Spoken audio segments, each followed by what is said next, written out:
ప్రచారంలో గులాబీ బాస్ రెక్కలు కట్టుకుని తిరుగుతున్న కొత్త ముఖాలు కారు స్పీడ్ కు బ్రేక్లేస్తున్నాయి. దాదాపు 40 నియోజకవర్గాల్లో కారు రివర్స్ గేర్ లో పరుగులు పెడుతోంది. నేతలకు కేడర్ కు టైఅప్ లేక బండి ముందుకు కదలడం లేదు. రాత్రికి రాత్రే పార్టీలోకి వచ్చి టికెట్లు కన్ఫర్మ్ చేసుకున్న లీడర్స్ తో కార్యకర్తలు కలిసి రావడం లేదు. చిన్న చితక నేతలు తోడున్నా క్షేత్రస్థాయిలో నేతలకు కార్యకర్తలకు పొసగడం లేదు.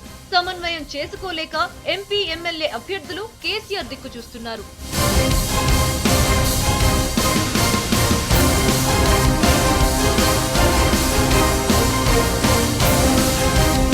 టీఆర్ఎస్ అభ్యర్థుల్లో దాదాపు 40 మంది కొత్త ముఖాలే. కాంగ్రెస్ టీడీపీల నుంచి రాత్రికి రాత్రే కారెక్కేశారు. వీరిలో పారిశ్రామికవేత్తలు, బడా వ్యాపారులు ఉన్నారు. ఉద్యమానికి వ్యతిరేకంగా పనిచేసిన నేతలు కూడా ఉన్నారు.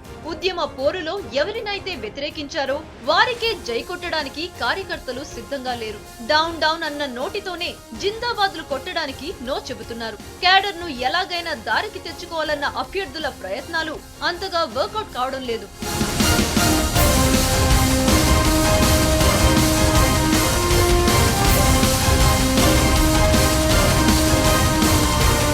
వరంగల్ తూర్పు నియోజకవర్గం నుంచి పోటీలో ఉన్న కొండ సురేఖ ఏనాడు ఉద్యమంలో పాల్గొనలేదు.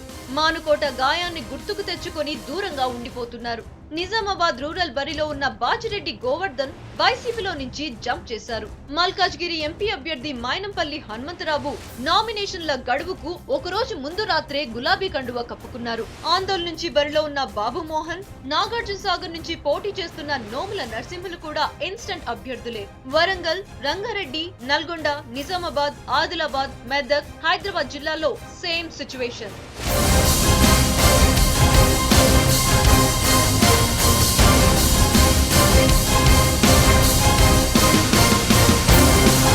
కేసీఆర్ నియోజకవర్గాల్ని చుట్టేస్తున్నా చాలా నియోజకవర్గాల్లో సమన్వయం చేయలేకపోతున్నారు. పార్టీ అభ్యర్థుల్ని గెలిపించాలని ఆదేశాలిస్తున్నా గ్రౌండ్ లెవెల్ కు సిగ్నల్ వెళ్తున్నట్టు లేదు. కొత్త ముఖాలతో కారు టైరు పంచర్ అయ్యే ప్రమాదం ఉందన్న సిగ్నల్స్ కనిపిస్తున్నాయి.